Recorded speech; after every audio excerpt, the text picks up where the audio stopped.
The 76ers just had another horrible game last night.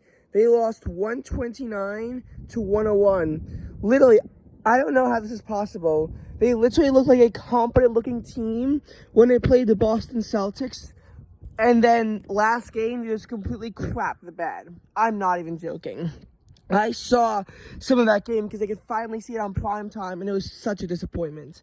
Literally, how do you go from looking like a good team one game to an incompetent team the next? How do you go from beating the Celtics to losing to Miami by 28 points?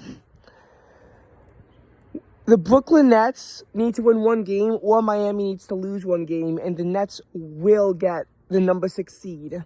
As a Philadelphia 76er, I want the Nets to get the seed. As you can see from this result, this scares me if we have to play the Miami Heat. And I think that the Miami Heat would beat the Philadelphia 76ers. But I think that we would easily beat the Brooklyn Nets. Hence why I want to be facing them. And we will be facing them in our final game. I hope that if it comes down to it, the Philadelphia 76ers will just hand the Brooklyn Nets the game and the 6th seed. Because I don't want the Miami Heat in the 6th seed. Miami clinched the Southeast Division title, though that's irrelevant. And in the Western Conference, looks like the Utah Jazz are out. 5-11 is very contentious, though, in the Western Conference. It's very contentious. So, where's the good news that comes in? Well, the Seattle Kraken have clinched a postseason berth. They beat the Arizona Coyotes 4-2, and by doing so, they got a playoff berth. Right there, the Seattle Kraken are going to be in their playoffs in their 2nd year.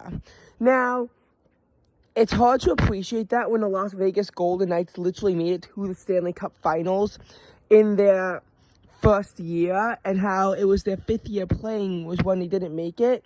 But you still have to admit, making the playoffs in your 2nd year is still quite impressive. What the Kraken did is quite impressive.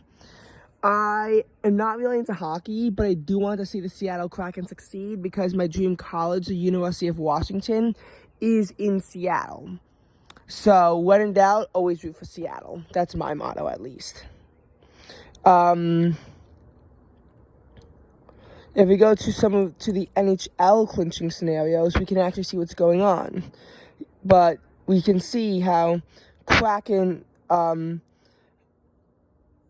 is for the 6th, how if they defeat the Coyotes in any fashion, they would get a playoff berth, which they did. Now, if they got 1 point against the Coyotes, they would then need the Predators to lose to the Carolina Hurricanes. As we can see from this, the Nashville Predators beat the Hurricanes 3-0.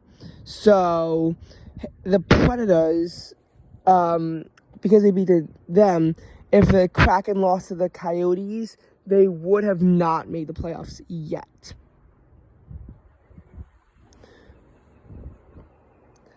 The Islanders are still keeping their pace for first wild card in the East. In the New York metro area, we have 3 hockey teams, although at our school, only 2 of them are relevant. We have the Devils, the Rangers, and the Islanders. So far, the Devils and the Rangers have clinched the spots. They've clinched the spots. The Islanders have not clinched yet, but they're getting closer and closer to clinching. And I think that the Islanders will make the NHL playoffs. A lot of the NBA stuff is getting set. Hockey and basketball pretty much overlap with each other, which dilutes the tension from both of them. I'm going to be focusing a lot more on basketball, and I'm going to be switching gears back mainly to baseball once the Philadelphia 76ers get out or win the NBA Finals. Probably the former, but hopefully the latter.